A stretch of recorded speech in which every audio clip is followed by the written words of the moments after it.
విదేశాల్లో చదవాలనుకుంటున్నారా? అయితే విదేశ్ కన్సల్ట్ ని సంప్రదించండి. నమస్తే, నేను జర్నలిస్ట్ శ్రీనివాస్. ఈరోజు ఏపీ వార్తాపత్రికలో వచ్చిన వార్తలను విశ్లేషణ చేద్దాం. ముందుగా ఈనాడు పేపర్లో వచ్చిన వార్తలను చూద్దాం. విస్ఫోటం, విషాదం. అచ్యుతాపురం స్టేజ్లో ఫార్మా కంపెనీలో భారీ పేలుడు, 17 మంది దుర్మరణం, మరో 60 మందికి తీవ్ర గాయాలు. రియాక్టర్ పేలడంతో కూలిన ఫార్మా కంపెనీ పైకప్పు, స్లాబు కూలి శిథిలాల కింద చిక్కున్న కార్మికులు, కాలిన గాయాలు, ఛిద్రమైన శరీర భాగాలు, పేలుడు తీవ్రతకు చెల్లా చెదిరైన మృతదేహాలు. మృతుల సంఖ్య మరింత పెరిగే అవకాశం ఉందని కొనసాగుతున్న సహాయక చర్యలని ఒక వార్తని ఈనాడు పేపరు. వాస్తవంగా ఇది ఒక విషాదకరమైన వార్త. విస్ఫోటనం, రియాక్టరు 500 KL రియాక్టరు మామూలుగా కాదు. అది పేలితే డెడ్ బాడీలు గాలిలో లేచిపోయినాడు. దాదాపు 30 నుంచి 50 అడుగుల ఎత్తులోకి లేచిపోయినాయి. ఆ రేంజ్లో విస్ఫోటనం వచ్చింది. ఆ రేంజ్లో గ్యాస్ బయటకు వచ్చేసింది. దాదాపు 17 మంది చనిపోయారని ఇక్కడ ఇచ్చారు, కానీ ఇప్పటికే 20 దాటిపోయింది అనేది ఇప్పుడు మనకున్న సమాచారం. 20 మందికి పైగానే చనిపోయారు. ఇంకా ఒక 60 మంది దాకా గాయాలతో ఉన్నారు. వాళ్ళు కూడా ఎంత సీరియస్గా ఉందో తెలియదు. మొత్తానికైతే ఇది ఒక విషాదకరం. అచ్యుతాపురం విశాఖపట్నం దగ్గర సెజ్లో ఫార్మా కంపెనీలు. ఈ ఫార్మా కంపెనీల దందా అనేది పెద్ద ఎత్తున 2 తెలుగు రాష్ట్రాల్లో ఉంది. ఈ ఫార్మా కంపెనీలు కొంతమంది రాజకీయ నాయకుల చేతిలో ఉంటున్నాయి. రాజకీయ నాయకుల బ్యాక్గ్రౌండ్తో నడిచే ఫార్మా కంపెనీలు. ఇంకా ఇది రియాక్టర్ బెయిలీ బయటకు వచ్చింది కాబట్టి, కానీ ఇది బయటకు రాకుండా చిన్న చిన్న గ్యాస్ లీకేజీలు అయ్యి లోపటే మేనేజ్ చేసి అనేక ఫార్మా కంపెనీలు ఉన్నాయి. ఇవాళ హైదరాబాద్ చుట్టుపక్కల కానీ, విశాఖపట్నం చుట్టుపక్కల కానీ ఇట్లాంటి కంపెనీలు వీళ్ళు ఒక మానవత్వం లేకుండా మనుషులు చేయకూడని పనులు కూడా చేస్తున్నారు. చనిపోతే చేపల చుట్టూ ఇంటికి పంపించే కార్యక్రమాలు చేస్తారు. ఎందుకు పోయింది అంటే గుండెపోటు వచ్చింది, లేదంటే వేరే కళ్ళు తిరిగి కింద పడిపోయిందని చెప్పిన దాఖలాలు కూడా ఉన్నాయి. ఇట్లాంటి రియాక్టరు గ్యాస్ లీకేజీలు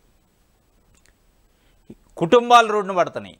వాళ్ళ జీవితాలంతా ఈ కంపెనీల కోసం సేవ చేస్తారు. ఈ కంపెనీల కోసం జీవితాలను దారబోస్తారు. ఫార్మా కంపెనీలో పనిచేయడానికి అందులో ఉద్యోగులు. కానీ చనిపోయినప్పుడు వాళ్ళ కనీస గౌరవం ఇయ్యరు. డెడ్ బాడీని డైరెక్ట్గా అంబులెన్స్లో వేసి ఇంటికి పంపిస్తారు. ఎందుకు చనిపోయిందో చెప్పరు, ఏమైందో చెప్పరు.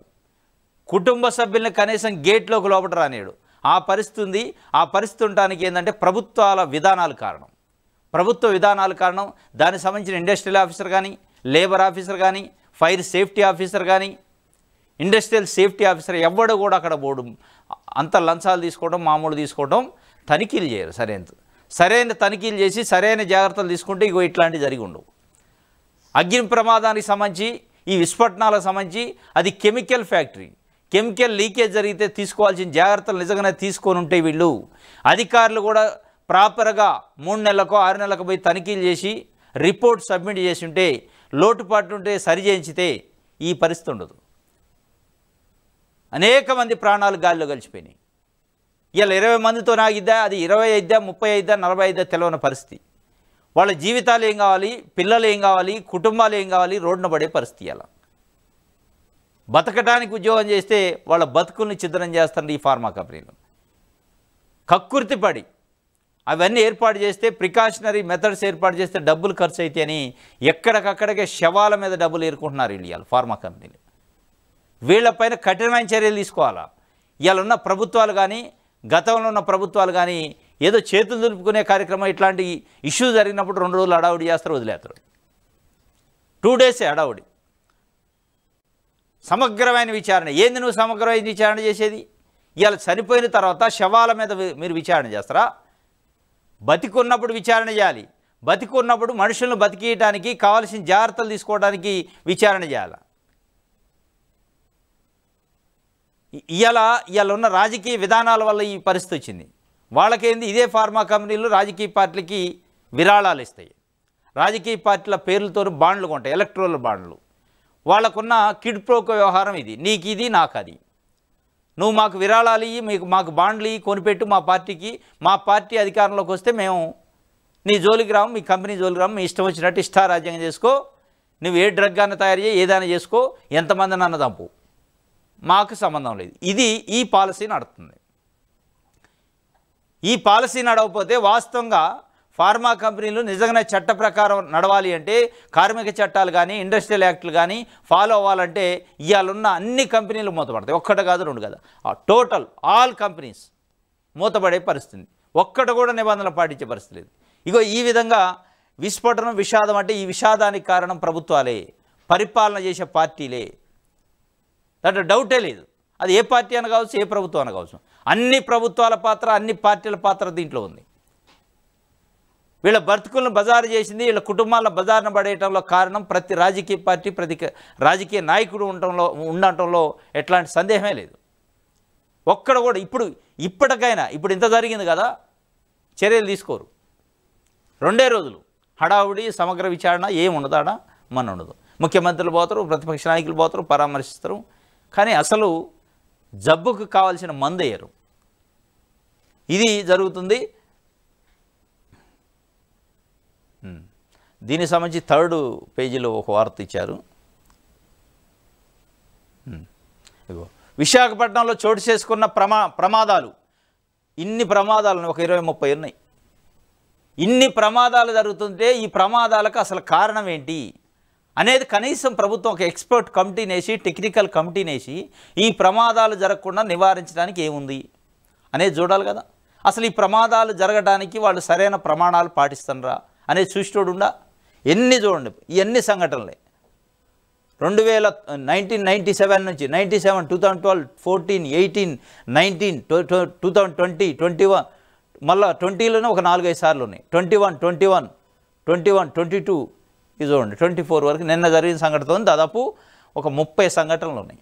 ఒక్క విశాఖపట్నంలో, నేను మళ్ళీ బయట కాదు, విశాఖపట్నం చుట్టుపక్కల ఉన్న ఫార్మా కంపెనీలు, మిగతా కంపెనీలలో జరిగిన ఘటనలు.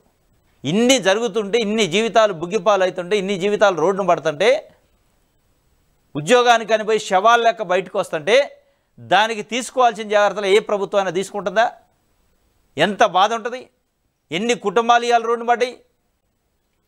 దానికి తీసుకోవాల్సిన లేబర్ యాక్ట్లు ఫాలో గారు, సరైన ప్రమాణాలు ఫాలో గారు, ఫైర్ సేఫ్టీ ఫాలో గారు. ఎవడ కూడా లంచాలు తీసుకోవడం, సపోర్ట్ చేయకుండా ఉండడం, పర్మిషన్ ఇవ్వటం, ఇది ఎలా జరుగుతుంది. ఫార్మా ప్రమాదంపై ఉన్నత స్థాయి విచారణట, హై లెవెల్ ఎంక్వైరీ కమిటీ. దేనికి హై లెవెల్ ఎంక్వైరీ కమిటీ? ఈ హై లెవెల్ ఎంక్వైరీ కమిటీ ఇవాళ కాదు మీరు వేయాల్సింది. వీళ్ళ ప్రాణాలు పోకముందు వేసి ఉంటే ఇవాళ 20 మంది 30 మంది బతికేవాళ్ళు. మన ప్రభుత్వాలు, మన వ్యవస్థలు, మన పార్టీలు దేనికి ఉన్నాయి? ప్రజలను బతికించడానికి ఉన్నాయి. చనిపోయిన తర్వాత విచారణలు చేయడానికి, వాళ్ళ శవాలను పరామర్శించడానికి కాదు మీరు ఉన్నది ఇవాళ. ఇది కరెక్ట్. ఏ పార్టీ ఉన్నా, ఏ ప్రభుత్వం ఉన్నా, వాళ్ళు చనిపోయిన తర్వాత శవాల మీద పూలదండలు వేయటానికి, వాళ్ళకి ఎక్స్గ్రేషియాలు ఇవ్వటానికి, శవాల మీద ఉన్నత స్థాయి విచారణ చేయడానికి కాదు మిమ్మల్ని ఎన్నుకున్నది. మీరున్నది ప్రాణ నష్ట నివారణ చేయటానికి. ఏం చేశారు మీరు? ఇలా ఉన్నత స్థాయి విచారణ కమిటీ అట. దాదాపు 20కి పైన 30కి పైన ఈ జరిగినాయి. అన్ని సార్ల ఉన్నత స్థాయి విచారణ జరిగింది. ఏం సాధించారు? ఏం కనిపెట్టారు మీరు? ఈ విచారణల ద్వారాగా భవిష్యత్తులో ఇట్లాంటి జరగకుండా ఏం చర్యలు తీసుకున్నారు? ఎందుకు మళ్ళా జరిగింది ఇది ఎలా? అనేక మంది సామాన్య ప్రజల నుంచి వస్తున్న ప్రశ్న ఇది. ఏంటి మరి ఇంత టెక్నాలజీ యుగంలోనూ ఇంత ఇది ఉంది, ఎక్కడ ఏ దేశంలో జరగట్లా ఫార్మా దీంట్లో, మన దగ్గర ఎందుకు జరుగుతున్నాయి? కంపెనీలలో రియాక్టర్లు వెళ్ళటం ఏంటే కారణం ప్రభుత్వాల నిర్లక్ష్యం, యాజమాన్యాల నిర్లక్ష్యం. అంటే ప్రజల ప్రాణాలు విలువలేదు వాళ్ళకి. భారీ నష్టం కలిసి వేసిందట ఎవరికి? పవన్ కళ్యాణ్ గారికి. చంద్రబాబు నాయుడు గారు ప్రమాదంపై ఉన్నతస్థాయి విచారణ. ఈ ఉన్నతస్థాయి విచారణతో అయ్యేది లేదు, పోయేది లేదు. దాంతో చనిపోయినోడు బతికిరాడు, మళ్ళీ చచ్చేటోళ్ళను కూడా కాపాడరు. మళ్ళీ భవిష్యత్తులో జరిగే ప్రమాదాలను కూడా కాపాడే ఈ విచారణలు కాపాడవు. ఈ విచారణలు అట్లా ఉండవు. ఎందుకంటే వాళ్ళకి వీళ్ళకి క్విడ్ ప్రోకో ఉంది. గుడ్. నేరం చేయాలంటే భయపడాలి, రాజకీయ ముసుగులో అరాచకాలు చేస్తే కఠిన చర్యలు, శాంతి భద్రతలపై సమీక్షలో సీఎం చంద్రబాబు ఆదేశాలు. తప్పు చేస్తే శిక్ష ఖాయమనే సందేశాన్ని నేరగాళ్లకు పంపాలి. నేరం చేయాలంటే భయపడాలని చంద్రబాబు నాయుడు గారు నేను లా అండ్ ఆర్డర్ పైన రివ్యూ చేసిండు, దాంట్లో చెప్తుండు. ఎవరు భయపడాలి నేరం చేయాలంటే? ఎవరైనా భయపడతారా నేరం చేయాలంటే? తెలుగుదేశం పార్టీకి సంబంధించిన నాయకులు జూన్ 4 నుంచి ఇవాళ వరకు మీరు లెక్క పెట్టుకోండి. మీ ఆఫీసర్లను పంపండి, మీ ఇంటెలిజెన్సీ వ్యవస్థను ఉపయోగించండి. ఏం చేస్తున్నారు కింది స్థాయిలో? ఎంతమంది ఆస్తులను ధ్వంసం చేశారు, ఎంతమందిని చంపారు?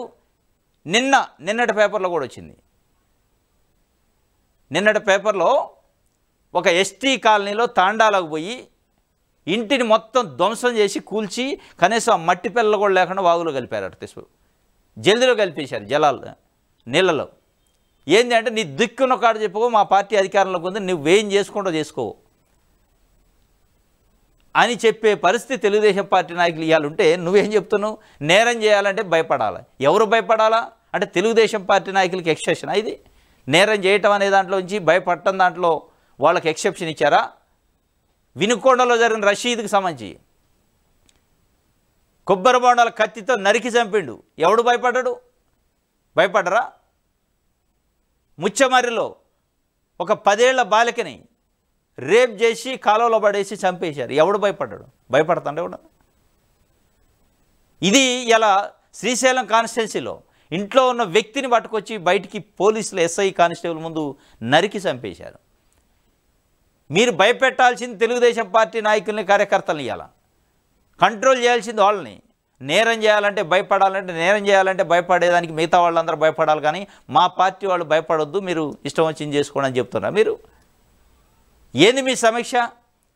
మీ సమీక్షలో నిజంగా మీరు అధికారం చేపట్టి నుంచి ఈరోజు వరకు జరిగిన ఘటనలపైన కనీసం మాట్లాడారా? మాట్లాడరు. మీరు ఎందుకు మాట్లాడరు? దాని వెనకున్న ఆంతర్యం ఏంటి అంటే మీ కక్ష సాధింపులు. ఇవన్నీ ఉట్టుట్టి మీటింగ్లు. నేరం చేయాలంటే భయపడాలి అని ఆఫీసర్ల ముందు చెప్తాడు, మీడియా ముందు చెప్తాడు. లోపల ఏం జరుగుతుంది మరి? ఇలా ఎందుకు మీరు జూన్ 4 నుంచి ఇలా వరకు జరిగిన అనేక సంఘటనలపైన, అనేక ఆస్తులపైన దాడులు, వ్యక్తులపైన దాడులు, ఆఫీసులపైన దాడులు, చివరికి అసలు గ్రామ సచివాలయాలపైన దాడులు చేశారు. ఏం వాళ్ళపైన ఎందుకు చర్యలు తీసుకోరు? రోడ్డును పడేశారు, కర్రలతో మనిషిని కాదు గొడ్డును బాదినట్టు బాదారు కొన్నిసార్లు. అయితే ఇది మీరు భయపెట్టాల్సింది, ఇది మీరు చెప్పాల్సింది. నేరం చేయాలంటే భయపడాలట. కానీ రాజకీయ యుద్ధాల కోర్టులను వేదికగా మార్చుకోదు. వైకాపా మాజీ ఎమ్మెల్యే ఆళ్ల రామకృష్ణారెడ్డికి సుప్రీంకోర్టు హితవు. ఓటుకు నోటు కేసులో ఆయన వేసిన 2 పిటిషన్ల కొట్టివేత. ఈ దారిలో వచ్చే బదులు కష్టపడి పనిచేసి ఎన్నికల్లో పోటీ చేయాలని సూచన చేశారు. ఆళ్ల రామకృష్ణారెడ్డి మంగళగిరి మాజీ ఎమ్మెల్యే నారా లోకేష్ పైన మొన్న పోటీ చేసి ఓడిపోయిండు. ఆయన 2016లో ఓటుకు నోటు కేసు రేవంత్ రెడ్డి దొరికిన దాంట్లో చంద్రబాబు నాయుడు గారికి సంబంధించిన ఆడియో ఒకటి లీక్ అయింది. ఆయన కూడా దోషిగా, నిందితుడిగా దాంట్లో చేర్చాలి ఛార్జ్షీట్లో అని చెప్పి ఈయన సుప్రీంకోర్టుకు పోయిండు ఆళ్ల రామకృష్ణారెడ్డి. మీకేం సంబంధం? దీంట్లో ప్రత్యక్షంగా కానీ పరోక్షంగా కానీ ఎక్కడ మీరు బాధితులు కాదు, లేదంటే సాక్షి కాదు. మీరు రాజకీయాల కోసం దీన్ని కోర్టులను వాడుకోవచ్చు, రాజకీయ యుద్ధాలకి. మీరు కష్టపడి ప్రజలకి సేవ చేసి రాజకీయాలు చేసుకోండి తప్ప అని చెప్పి ఆ 2 పిటిషన్లు ఇస్తే 2 పిటిషన్లు కొట్టేసింది. అంటే ఇవాళ ఉన్న పరిస్థితుల్లో అక్కడ ఉన్న ఎన్డీఏ గవర్నమెంట్ కానీ, తెలంగాణలో గవర్నమెంట్ కానీ, ఏపీలో ఉన్న గవర్నమెంట్లు చంద్రబాబు నాయుడు గారికి అంత ఈజీగా శిక్షలు వేసే పరిస్థితి కానీ, కోర్టులలో ప్రూవ్ చేసే పరిస్థితి ఉండదు. ఇవాళ ఉన్న సిచ్యువేషన్ అది ఉంది. ఓటుకు నోటు కేసు కావచ్చు, ఇంకో కేసు కావచ్చు, ఈజీగా రిలీఫ్ దొరికే అవకాశం ఉంది. రిలీఫ్ అయితే పెద్ద రిలీఫ్ అన్నట్టే. ఓటుకు నోటు కేసు నుంచి ఎగ్జామ్షన్ అయితే అంటే ఈయన వేసిన పిటిషన్ కొట్టేశారు. అంటే ఛార్జ్షీట్లో ఆయన పేరు చేర్చడానికి సుప్రీంకోర్టు ఒప్పుకోలేదు. దానికి సంబంధించి ఒక వార్తని ఇచ్చారు. ప్రజాశక్తి చూద్దాం. బతుకులు ఛిద్రం. ఫార్మా సైజులో రియాక్టర్ పేలి 18 మంది మృతి, 50 మందికి పైగా తీవ్ర గాయాలు. మృతుల సంఖ్య పెరిగే అవకాశం. నేడు ఘటనా స్థలానికి చంద్రబాబు, రేపు జగన్. ఇలా చంద్రబాబు అట, రేపు జగన్ అట. ఎల్లుండి ఇంకొక ఆయన పవన్ కళ్యాణ్ పోయినా కానీ సాధించేది ఏం లేదు. చచ్చిపోయిన వాళ్ళు తీసుకురారు, ఒక పాయింట్. రెండోది, వీళ్ళందరూ పరామర్శించిన ఈ 2 రోజులు అడవుడు తప్ప తర్వాత ఎవడు పట్టించుకోడు. మళ్ళా ఫార్మా కంపెనీలు ఉంటాయి, మళ్ళా ప్రమాదాలు జరుగుతాయి. వాటి నివారణకి చర్యలు తీసుకోరు. చర్యలు తీసుకునే సాహసం వీళ్ళ దగ్గర లేదు. ఒకటే గుర్తు, బతుకులు ఛిద్రం అయితేనే ఉంటాయి. ₹1 కోటి పరిహారం. యాజమాన్యంపై క్రిమినల్ చర్యలకు సిపిఎం డిమాండ్. న్యాయ విచారణ జరపండి. ₹1 కోటి ఇయ్యరు, మన ఉట్టిదే ఇదంతా. చంద్రబాబుకు భారీ ఊరట. ఓటుకు నోటు కేసులో 2 పిటిషన్లు డిస్మిస్ అట. ఇంకొకటి ఫామ్ ఆయిల్ ఫ్యాక్టరీలో అగ్ని ప్రమాదం. ఇది చిన్న చిన్న లేబర్ ఫామ్ ఆయిల్ ఫ్యాక్టరీలో అగ్ని ప్రమాదం. వాడు కనీసం ఎగ్జాస్టర్స్ ఉన్నాయా? ఫైర్ ఎగ్జాస్టర్ ఉండవాడు. ఫైర్ సేఫ్టీ మెజర్మెంట్ తీసుకునిరా. మనకి ఇవన్నీ ఫైర్ డిపార్ట్మెంట్ కానీ, లేబర్ డిపార్ట్మెంట్ కానీ, ఇండస్ట్రియల్ డిపార్ట్మెంట్ కానీ, ఫైర్ సేఫ్టీ డిపార్ట్మెంట్ కానీ, శానిటేషన్ డిపార్ట్మెంట్ కానీ దేనికి ఉన్నాయి? ఎందుకు పెట్టారు ఈ డిపార్ట్మెంట్లు? పెట్టి ఎంప్లాయీస్ నియమించుకొని వాళ్ళకి లక్షల జీతాలు ఇచ్చే దేనికి? ఇట్లాంటి కంపెనీలలో ఫైర్ యాక్సిడెంట్లు కాకుండా ఫైర్ డిపార్ట్మెంట్ వాళ్ళు చర్యలు తీసుకోవాలి. ఫైర్కి సంబంధించిన ప్రికాషనరీ అన్ని మిషనరీ ఫిట్ చేయాలి. ఫిట్ చేయకపోతే క్రిమినల్ కేసులు పెట్టాలి. పెట్టరు వాళ్ళు. వాళ్ళు పోయి తనిఖీల పేరుతో లంచాలు తీసుకొని వస్తారు. లేబర్ యాక్ట్ ఫాలో కావాలి, లేబర్ డిపార్ట్మెంట్ అది చూడాలి, అది చూడరు. ఇండస్ట్రియల్ యాక్ట్స్ ఫాలో కావాలి, ఇండస్ట్రియల్ డిపార్ట్మెంట్ అది చూడాలి, అది చూడరు. ఎన్విరాన్మెంటల్ పొల్యూషన్ డిపార్ట్మెంట్ ఉంటుంది, వాళ్ళు చూడరు. వీళ్ళంతా డిపార్ట్మెంట్లు పెట్టింది మంచి ఉద్దేశం. ఆ డిపార్ట్మెంట్లకి ఇట్లా నిజంగానే సక్సెస్ఫుల్గా వాళ్ళు చేయాల్సిన విధులు కరెక్ట్గా చేసి ఉంటే ఇగో ఈ ప్రమాదాలు జరగవు. వీళ్ళ బతుకులు ఇలా బజారు పాలుగా బుగ్గి పాలుగా పోయాయి. వీళ్ళ ప్రాణాలు గాల్లో గలవపోయాయి పాపం. వీళ్ళ కుటుంబాలను బజారు పాలు చేశారు ఇలా. దానికి కారణం ఈ డిపార్ట్మెంట్లన్నీ, డిపార్ట్మెంట్లను మానిటర్ చేస్తున్న ప్రభుత్వాలు, రాజకీయ పార్టీలు. ఇవాళ పోయి ₹1 ఇవ్వండి అని ఒక ఆయన డిమాండ్ చేయ. ఫామ్ ఆయిల్ ఫ్యాక్టరీలు అట, ఇది పొట్టి శ్రీరాములు నెల్లూరు జిల్లాలో. మరి ఆడెంతమంది చనిపోయారు పాపం. ఇది ఒక వార్త ప్రజాశక్తికి సంబంధించి. సాక్షి పేపర్ చూద్దాం. మృత్యుఘోష, 17 మంది మృత్యు. అచ్యుతాపురం సైజులో భారీ విస్ఫోటనం. ఎసెన్షియా ఫార్మా కంపెనీలో పేలిన రియాక్టర్. తునాతులకనైన కార్మికుల శరీర భాగాలట, యంత్రాలకు చెట్లకు వేలాడుతున్న మాంసపు ముద్దలు. అసలు ఎంత బాధ అనిపిస్తుంది అంటే, యంత్రాలకు చెట్లకు వేలాడుతున్నాయట మాంసం ముద్దలు. కాలుకు కాలు, చెయ్యికి చెయ్యి, కండ కండ. అసలు ఎక్కడ ఆ మనిషిని గుర్తుపట్టలేని పరిస్థితి. ఘటనా స్థలిలో బీతావహ దృశ్యాలు. ఎగిసిపడ్డ దట్టమైన మంటలు, కమ్ముకున్న పొగ, సాల్వెంట్లు రియాక్షన్ ప్రమాదానికి కారణమంటున్న అధికారులు. 40 మంది గాయాలు, మృతుల సంఖ్య పెరిగే అవకాశం. సమయానికి రాని అంబులెన్సులు ఎందుకు వస్తాయి? అసలు ఈ ఫ్యాక్టరీలలో అంబులెన్సులు మెయింటైన్ చేయాలి. కొంతమంది దౌర్భాగ్యమైన పరిస్థితి అంటే ఎంత దుర్మార్గులు ఉంటారంటే ఈ ఫార్మా కంపెనీలు, ఇట్లాంటి కంపెనీలు. కనీసం అంబులెన్స్ ఉండదు, అంబులెన్స్ ఫస్ట్ ఎయిడ్ కిట్లు ఉండవు, మెయింటైన్ చేయరు. వాళ్ళు అడిగేవాడు, వాళ్ళ పైన ఎంక్వైరీ ఏది, తనిఖీ ఏది? తనిఖీ చేసి కేసులు రాస్తే కదా వాడు. పరిహారం ప్రకటించే వరకు మృతదేహాలు తీసుకెళ్లబోమని ఆసుపత్రి వద్ద కుటుంబీకుల ఆందోళన. మృతదేహాలు మూటగట్టి గుట్టగా కేజీహెచ్కి తరలింపై నిలదీసిన బాధితులు. మూటగట్టి మన వస్తువులు మూటగట్టినట్టు కట్టి వేశారట.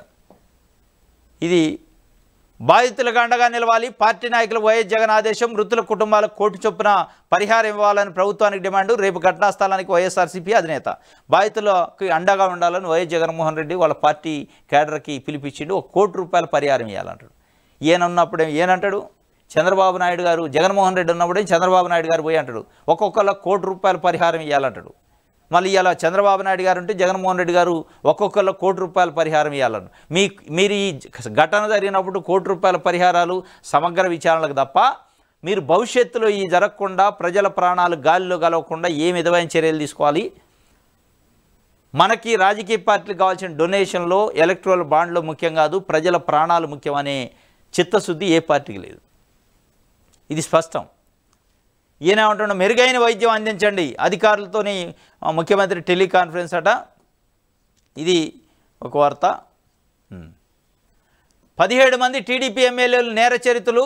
2 జనసేన పార్టీ ఎమ్మెల్యేలు కూడా వెల్లడించిన ఏడీఆర్. నేషనల్ ఎలక్షన్ వాచ్ మహిళలపై నేరాలకు పాల్పడ్డారన్న నివేదిక.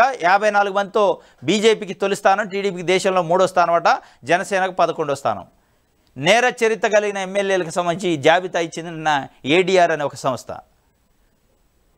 దాంట్లో 135 మంది ఎమ్మెల్యేలు, దేశవ్యాప్తంగా 135 ఎమ్మెల్యేలు, ఒక 17 మందో ఏమో ఎంపీలు. నేర చరిత్రలో కూడా మహిళలను వేధింపులు, మహిళలకి హెరాస్మెంట్ చేసిన వాళ్ళు ఉన్నారు. అందులో 17 మంది, ఓన్లీ 135 మందిలో 17 మంది తెలుగుదేశం పార్టీకి సంబంధించిన వాళ్ళు ఉన్నారట. ఒక 2 ఏమో జనసేన వాళ్ళు ఉన్నారట. మొత్తం మీద 3వ స్థానం సంపాదించింది తెలుగుదేశం పార్టీ. నేర చరిత్ర కలిగిన ఎమ్మెల్యేలలో దేశంలో ఉన్న పార్టీలో 3వ స్థానం. ఫస్ట్ స్థానం బీజేపీ, 2వ స్థానం మరి ఏ పార్టీ కానీ, 3వ స్థానం అయితే తెలుగుదేశం పార్టీ వాళ్ళు కొట్టారు. మరి 2కు పోతారేమో, నెక్స్ట్ 2కో 1కో పోవడానికి ప్రయత్నం చేస్తారా, లేదంటే ఇంకా కిందికి పోవడానికి ప్రయత్నం చేస్తారా చంద్రబాబు నాయుడు గారు? అర్థం కావట్లేదు. మళ్ళీ వీళ్ళు గురువింద నీతులు చెప్తారు. ఇక మా పార్టీ అంతా శుద్ధపోసు పార్టీ లేదు, మా నాయకులు అంత మంచివాళ్ళు లేరు. అన్ని పార్టీలో ఉన్నారు నేర చరిత్ర ఉన్నోళ్ళు. కాకపోతే టాప్లో ఉన్నోళ్ళు బీజేపీ ఉంది, 3rd ప్లేస్లో టీడీపీ ఉంది. అంటే ఎన్డీఏ కొలిజన్ పార్టీలకు సంబంధించి వాళ్ళు మొత్తానికైతే ఆ స్థానాన్ని వదిలిపెట్టట్లే. 1వ స్థానం 3వ స్థానాన్ని దక్కించుకున్నారు. ఇది వెల్లడించిన ఏడీఆర్ అట టీడీపీకి దేశంలో 3వ స్థానం, జనసేనకు 11వ స్థానం. జనసేనకు బాగానే ఎనికిపోయింది కానీ టీడీపీ మంచిని దక్కించుకుంది. దీనికి సంబంధించి చూద్దాం ఏముందనేది.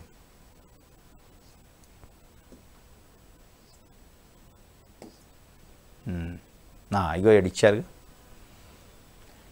17 మంది టీడీపీ ఎమ్మెల్యేలు నేరచరిత్రలు, 2 జనసేన పార్టీ ఎమ్మెల్యేలు కూడా వెల్లడించిన ఏడీఆర్ నేషనల్ ఎలక్షన్ వాచ్ మహిళలపై నేరాలకు పాల్పడ్డారని నివేదిక.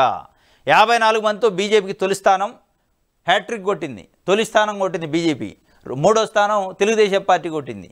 ఇక 3 నుంచి 2కో 1కో పోవడానికి ఇక ప్రయత్నం చేయాలి పాపం వాళ్ళు. ఇక 54, కాంగ్రెస్ 23 అట. రెండోది కాంగ్రెస్. మొత్తానికి మేజర్గా ఈ దేశాన్ని పరిపాలించిన పార్టీలు 1, 2, 3 స్థానాల్లో ఉన్నాయి. ఈ దేశానికి 75 సంవత్సరాలుగా పాలిస్తున్న కాంగ్రెస్ పార్టీ ఉంది 2వ స్థానంలో. ఇప్పుడు పాలిస్తున్న బీజేపీ పార్టీ 1వ స్థానంలో ఉంది. 45 సంవత్సరాలుగా రాజకీయాలు చేస్తున్న తెలుగుదేశం పార్టీ 3వ స్థానంలో ఉంది. ఈ ముగ్గురు ఎవరికి వాళ్ళే పోటీ పడుతున్నారు పాపం. ఈ పోటీలో బీజేపీ గెలిచింది ప్రస్తుతానికి. 2వ ప్లేస్, 2వ బహుమతి కాంగ్రెస్కి, 3వ బహుమతి తెలుగుదేశం పార్టీకి వచ్చింది. వీళ్ళకి మళ్ళీ మాటలు ఎట్లుంటాయంటే కోటలు దాతాయి మాటలు. 16 మంది ఎంపీలు 135 మంది ఎమ్మెల్యేలపై కేసులట. ఎవరికి చేసింది ఏడీఆర్ అంటే association for democratic reforms, national election watch సంస్థలు వెల్లడించినాయి. ఈ 2 సంస్థలు కలిసి association for democratic reforms, national election watch వీళ్ళిద్దరూ గుర్తించారు. అంటే ఏపీకే స్పెషల్గా ఎందుకు ఇచ్చిందంటే ఏపీకి సంబంధించిన న్యూస్ పేపర్ కాబట్టి ఏపీలో ఎంతమంది ఉన్నారనే దాంట్లో ఇచ్చింది. ఏపీలో 17 మంది మన ఎమ్మెల్యేలు ఉన్నారట. దాంట్లో ఎవరెవరు? మహిళలపై నేరాలకు సంబంధించి కేసులు ఉన్న తెలుగుదేశం పార్టీ ఎమ్మెల్యేలు చింతమనేని ప్రభాకరు, దెందులూరు ఇప్పుడు ఎమ్మెల్యే ఆయన, చెదలవాడ అరవింద్ బాబు, నరసరావుపేట ఇప్పుడు ఎమ్మెల్యే తెలుగుదేశం పార్టీ, చింతకాల అయ్యనపాత్రుడు నర్సీపట్నం ఆయన ఇప్పుడు ఎమ్మెల్యే ప్లస్ స్పీకర్గా ఉన్నారు. నంద్యాల వరదరాజులరెడ్డి, ప్రొద్దుటూరు సవిత పెనుకొండ ఈమె ఇప్పుడు మంత్రి సవిత గారు, భానుప్రకాష్ నగరి, కందికొండ వెంకటప్రసాద్ కదిరి, బోనెల విజయచంద్ర పార్వతపురం, పొంగూరు నారాయణ నెల్లూరు సిటీ. ఈయన గారు కూడా మున్సిపల్ అడ్మినిస్ట్రేషన్ శాఖ మంత్రి.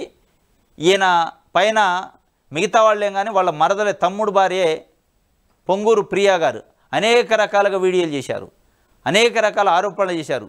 ఆమె అసలు నేను చనిపోయే పరిస్థితి వాళ్ళు ఏదింపులు తట్టుకోలేక ఆయన ఇవాళ నెంబర్ 2 మంత్రి అక్కడ క్యాబినెట్లో నెంబర్ 2 మంత్రి. మళ్ళీ ఇంకోటి విచిత్రమైన పరిస్థితి ఏంటంటే ఈ మహిళలను వేధించే మంత్రి, ఈ మహిళలను వేధించే నారాయణ విద్యా సంస్థలు అంటే ఈ 2 రాష్ట్రాలకు విద్యాబుద్ధులు చెప్పే ఒక సంస్థను పెట్టిండు నారాయణ విద్యా సంస్థలు. ఇక వీరు విద్యాబుద్ధులు చెప్పాలి, పిల్లలు నేర్చుకోవాలి, ఈ బస్తాలు నింపుకొని డబ్బులు పోవాలి ఫీజుల పేరుతో. ఇది ఇవాళ మన సిస్టంలో నడుస్తున్న వ్యవస్థ. నేరం చేయాలంటే భయపడాలంటాడు చంద్రబాబు నాయుడు గారు. మరి వీళ్ళెవరు నేరగాళ్ళు కాదు, మీ పక్కనున్న మంత్రులు. ఇవాళ హోంమంత్రి కూడా ఉన్నారు ఇందులో. పత్తిపాటి పుల్లారావు మాజీ మంత్రి, చిలకలూరుపేట కృష్ణ చైతన్యారెడ్డి, తంగిరాల సౌమ్య, సోమిరెడ్డి చంద్రమోహన్ రెడ్డి, వంగలపూడి అనిత, పాయకరావుపేట హోంమంత్రి ఇప్పుడు ప్రస్తుతం. బండారు సత్యానందరావు, ఎంఎస్ రాజు, బండారు సత్యనారాయణమూర్తి, జనసేన పార్టీ పంతం నానాజీ, కందులు దుర్గేష్ ఇప్పుడు ఎమ్మెల్యే, నిడదవోలు ఎమ్మెల్యే, అదే మంత్రి కూడా ఆయన. ఇది పరిస్థితి. మరి దీంట్లో కొంతమంది మహిళలు ఉన్నారు. సవిత అనే మంత్రి ఉంది, వంగలపూడి అనిత మంత్రి ఉంది, సౌమ్య తంగిరాల సౌమ్య వీళ్ళు కూడా ఉన్నారు. మరి మహిళలను వేధించారనేది మరి ఇందులో రాశారు. మహిళ అంటే ఏమైనా డొమెస్టిక్ వైలెన్స్లో ఏమైనా వేధించారో తెలియదు కానీ మహిళలు వేధించిన దాంట్లో మహిళా నేరాలకు సంబంధించి వీళ్ళంతా కేసులు ఉన్నోళ్ళు అట. వాళ్ళు ఇచ్చిన అఫిడవిట్ ప్రకారం, మళ్ళీ వేరే ఏదో కాదు, ఎలక్షన్లో ఇచ్చిన అఫిడవిట్ ప్రకారమే వాళ్ళు నేరగాళ్ళట. 17 మంది ఉన్నారు. వచ్చే నెల నుంచి వచ్చే 11 నుంచి ఉచిత ఇసుక. మరి ఇప్పుడు ఇచ్చేది ఏంది? అయిపోయా. వచ్చే నెల 11 నుంచి అట ఉచిత ఇసుక. ఇప్పుడు అంతా బోగస్ ఇసుక. ఇది లేదు ఇక ఉచిత ఇసుక అట. ఇది ఒక వార్త.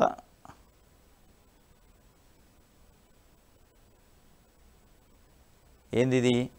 వచ్చే నెల 11 నుంచి ఉచిత ఇసుక బుకింగ్ కోసం ప్రత్యేక కౌంటర్లు, సరఫరాలో ఫిర్యాదుల సేకరణకు టోల్ ఫ్రీ నెంబర్ అట. ఉచిత ఇసుక విధానంపై అమలుపై సీఎం చంద్రబాబు సమీక్ష చేశారు. రాష్ట్రంలో కొత్త ఇసుక విధానాన్ని వచ్చే నెల 11 నుంచి అమల్లోకి తీసుకొస్తున్నట్టు, దీని బుకింగ్ కోసం ప్రత్యేక కౌంటర్లు ఏర్పాటు చేస్తున్నట్టు సీఎం చంద్రబాబు వెల్లడించారు. అంటే వచ్చే నెల 11 నుంచి పాలసీ తీసుకుంటారట. ఇప్పుడు నామినల్గా ఇస్తున్నట్టుంది. 11 నుంచి ఉచిత ఇసుక పాలసీ బుకింగ్ కోసం ఏదో కౌంటర్ పెడతారట. మళ్ళీ టోల్ ఫ్రీ నెంబర్ కూడా ఫిర్యాదులకు ఇచ్చారు. ఇది ఒక మరి ఉచితమని వీళ్ళు చెప్తున్నారు. జగన్మోహన్ రెడ్డి ఉన్నప్పుడు ఒక లారీ ఇసుక 12,000కు వస్తే ఇవాళ 20,000కు పోయిందని ప్రజలు చెప్తున్నారు. మరి ఏది నిజం, ఏది ఉచితం, ఏది కాదు అనేది ఇక ప్రజలు తెలుసుకోవాలి. మార్గదర్శిపై ఇద్దరు సీఎంలు స్పందించాలి. చంద్రబాబు రేవంత్ రెడ్డి నుంచి కనీస స్పందన కరువు అట. మరి కనీస స్పందన కరువు ఉండకపోతే ఏముంటుంది? వాళ్ళు వీరాది వీర భక్తులే రామోజీరావుకి. ఎట్లా స్పందిస్తారని ఉండవెల్లి అరుణ్ కుమార్ గారు అనుకుంటుండు. వాళ్ళు స్పందిస్తారా? అది అనుకోవటం, ఆశించడం దండగది. చంద్రబాబు రేవంత్ రెడ్డిల నుంచి కనీస స్పందన కరువు.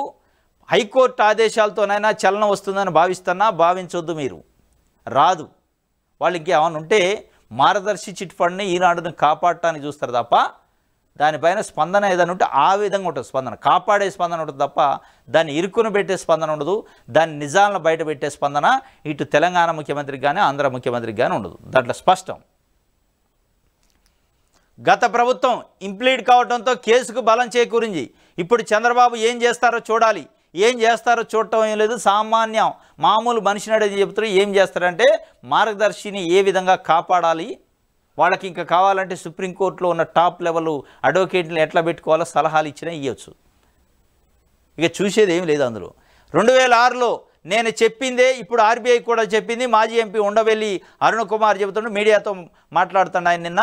మార్గదర్శి చిట్స్ నుంచి డబ్బు మార్గదర్శి ఫైనాన్స్కి చేరి అక్కడ నుంచి రామోజీరావు జేబుల్లోకి వెళ్ళింది. ఈనాడు పత్రికను అడ్డం పెట్టుకొని మార్గదర్శి నిర్వాహకులు చట్టవిరుద్ధంగా వ్యవహరిస్తున్నారు. వాస్తవం ఏమిటో చెప్పాల్సిన బాధ్యత ఇరు రాష్ట్రాల ముఖ్యమంత్రులపై ఉంది. మార్గదర్శిపై పోరాడుతున్న వారిని కేసులు పెట్టి లోపలేస్తున్నారు. ఇది జరిగింది. వాళ్ళు చేసేది ఉంటే ఇది చేస్తారు. మార్గదర్శిపై కేసులు పెట్టినోన్ని అక్రమ కేసులు పెట్టి లోపలేస్తారు తప్ప మార్గదర్శినేమి మీరు ఇరుకును పెట్టే పని చేయరు వాళ్ళు. ఈ వ్యవహారంలో నాపై 50 లక్షల పరువు నష్టం దావా వేశారు. తెలంగాణ కోర్టులో అది ఇంకా పెండింగ్లో ఉందట. మార్గదర్శి చిట్ ఫండ్ వ్యవహారం ఒక కొలిక్కి వస్తే ఆ కేసు నుంచి బయటపడతాను. కేసు వేయడంతో చివరి వరకు పోరాటం చేయాల్సి వస్తుంది అని చెప్పి చెప్తుండూ ఉండవెల్లి అరుణ్ కుమార్ గారు. ఇది పరిస్థితి. ఏమైనా స్పందిస్తారేమని చూస్తున్నట్టు వాళ్ళు స్పందించరు. మన లేదు అయ్యి ఉట్టిదే అదంతా. ఇది మార్గదర్శి పైన ఆయన ఉండవెల్లి అరుణ్ కుమార్ మాజీ ఎంపీ ఈ మార్గదర్శి పైన కేసు వేసిన పిటిషనర్గా నిన్న ఒక ప్రెస్ మీట్ పెట్టి ఇటు ముఖ్యమంత్రి రేవంత్ రెడ్డి కానీ చంద్రబాబు నాయుడు గారు కానీ స్పందిస్తారేమని చూస్తే కనీస స్పందన కూడా లేదు. లేకపోగా మార్గదర్శి పైన ఫైట్ చేసే వాళ్ళపైన కేసులు పెట్టి లోపటేసే పరిస్థితికి వచ్చింది అని చెప్తున్నాను. వస్తుంది గంతేది. ఓట్ల శాతంపై కదలికైది. మహారాష్ట్రకు చెందిన ఓట్ ఫర్ డెమోక్రసీ సంస్థ ఏపీలో పోలైన ఓట్ల కన్నా 12.54% ఓట్లు, ఒడిశాలో 12.40% ఓట్లు ఎక్కువగా లెక్కించినట్టు ప్రకటించింది. దీనిపై విచారణ చేయాలని డిమాండ్ చేశారు.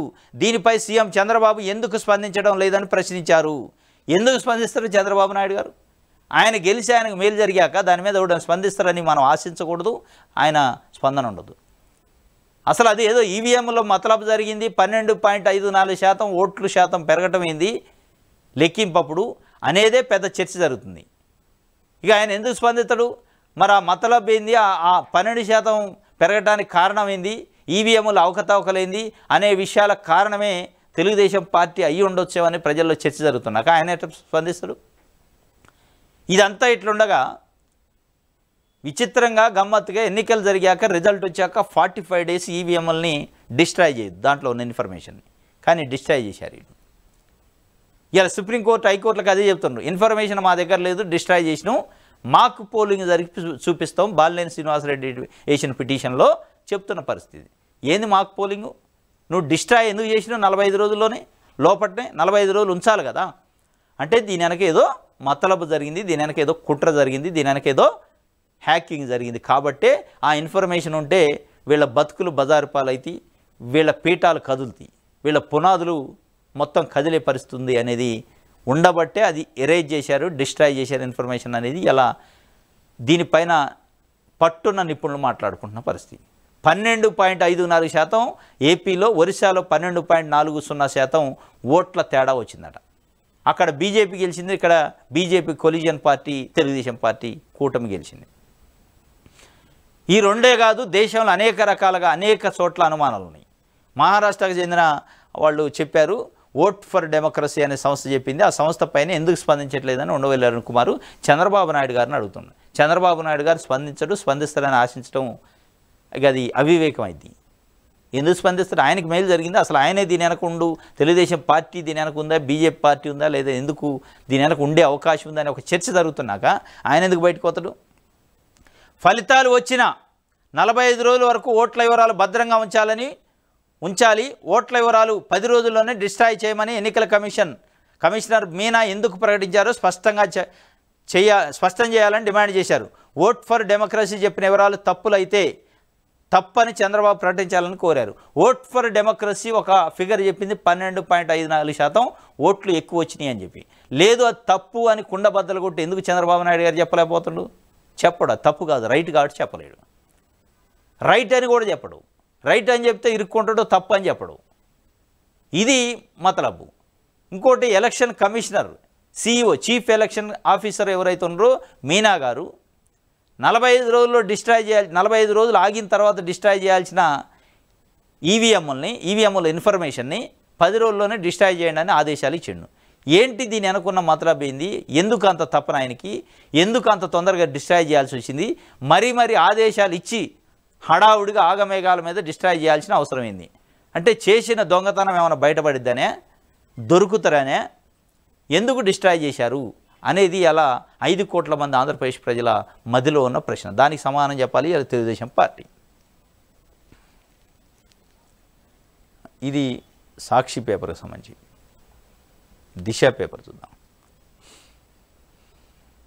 వైసీపీలో చీలికట, 7 ఒక గ్రూపు అయితే అసలైన వైసీపీ వారిదే. ఏపీలో ఏక్నాథ్ షిండే తరహా చీలిక రాజకీయం.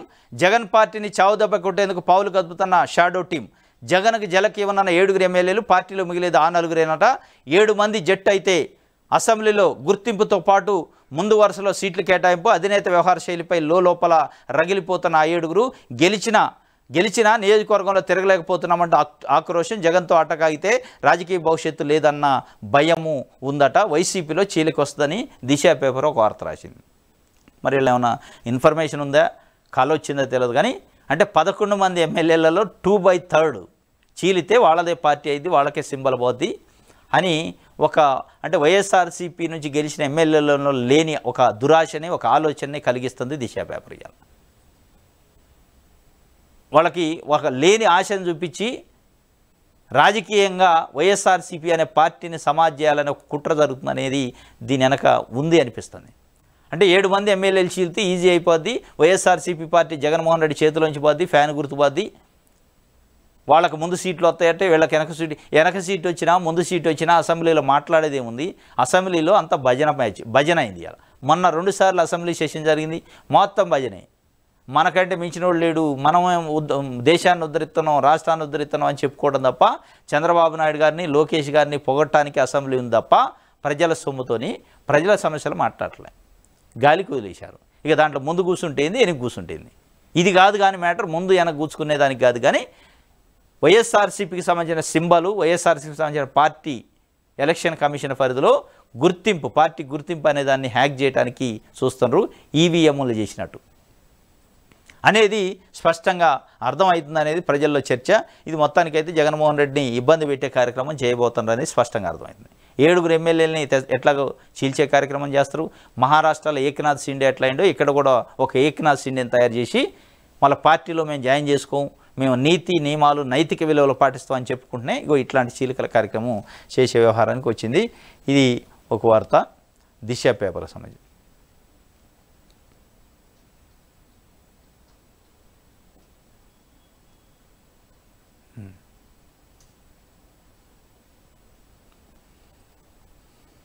ఇది ఒక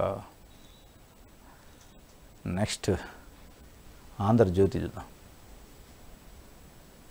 పెను విషాదం, ఫార్మా కంపెనీలో భారీ పేలుడు, 18 మంది దుర్మరణం, 20 మందికి పైగా తీవ్ర గాయాలు, మృతుల సంఖ్య మరింత పెరిగే అవకాశం. అచ్యుతాపురం స్టేజ్లో ఎసెన్షియాలో రసాయన ద్రావకం లీకు, ఎలక్ట్రిక్ ప్యానెల్పై పడిన రసాయనం ఉష్ణోగ్రతకు ఆవిరై మేఘాలుగా సాల్వెంట్ అయిందట. దీనికి సంబంధించి ఒక పెను విషాదం అని చెప్పి ఆంధ్రజ్యోతి ఒక పేపరు ఒక ఇది ఇచ్చింది స్టేట్మెంటు. ఫామ్ ఆయిల్ ఫ్యాక్టరీలో భారీ పేలుడు, నెల్లూరు జిల్లాలో బాయిలర్ పేలి మంటలు, రాత్రివేళ కావడంతో తప్పిన ప్రాణ నష్టం తప్పిందట. అంటే ఎవరు లేరు అన్నట్టు అక్కడ.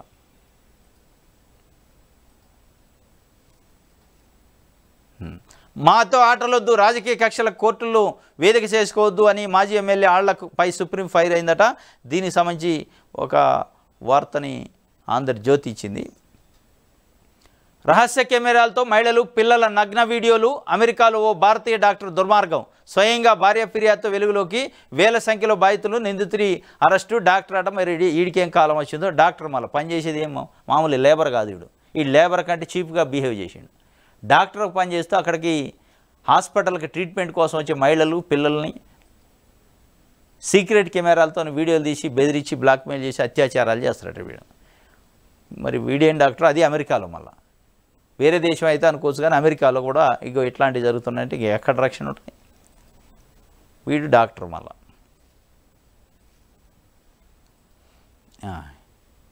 ఇది ఒక వార్త. ఇది ఆంధ్రజ్యోతిలో ఎక్కడన్నా దీని గురించి ఉండవెల్లి అరుణ్ కుమార్ది ఉంటుందేమో అని చూస్తాను, కానీ ఎక్కడ లేనట్టుంది. ఉండవెల్లి అరుణ్ కుమార్ నిన్న మార్గదర్శి పైన ఒక ప్రెస్ మీట్ పెట్టిండు. ఆంధ్రజ్యోతికి అసలు ఆ ప్రెస్ మీటు, ఆయన ఒక మాజీ ఎంపీ మార్గదర్శి పైన అంత పెద్ద ఎత్తున సుప్రీంకోర్టులో కేసు వేసి కొట్లాడుతాడు. దానికి సంబంధించి సింగిల్ వర్డ్ రాయలే. అంటే ఇది మీ జర్నలిజం నామ్స్, జర్నలిజం నీతి నియమాలు. అంటే అది ఒక పెద్ద ఇష్యూ. దానికి రాయకుండా 300 కోట్ల సిమెంట్ హంఫట్ అట. ఇది 300 కోట్లు కాదు, 2600 కోట్ల రూపాయలు తెలుగుదేశం పార్టీకి సంబంధించిన నాయకుల బ్లాక్ మనీని దాచిపెట్టిండు.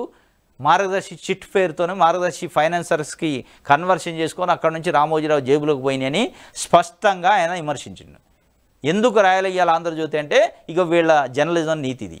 అంటే మనోడైతే తప్పులేదు పని చేస్తే, మనోడు కదా, మన సామాజిక వర్గం, మన కులపోడు లేదా మన పార్టీోడు.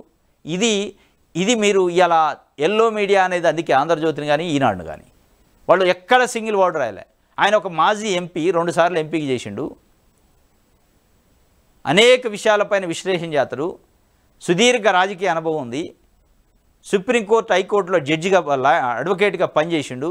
ఆయనే స్వయంగా పిటిషన్ వేసి పెద్ద యుద్ధం చేస్తాడు 2006 నుంచి ఈ రోజు వరకు. అది నచ్చట్లే వీళ్ళకి.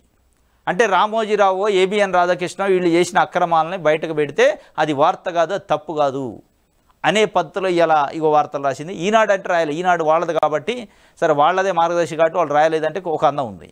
మీకేమైంది మరి రాయటానికి అంటే మీరు రాయరు. ఇగో మీ నీతి నియమాలు ఇది. అంటే మీరు రాసే వార్తలు వెనక ఎంత కుట్ర ఉంటుంది, ఎంత పక్షపాతం ఉంటుంది అనే దానికి ఇదే నిదర్శనం. ఈ పక్షపాతంతో రాసే వార్తలను ప్రజలు ఎందుకు నమ్మాలా, దీంట్లో ఎంత నిజం ఉంటుంది అనేది ఇవాళ ప్రజానీకం ఆలోచించుకునే పరిస్థితికి వచ్చింది.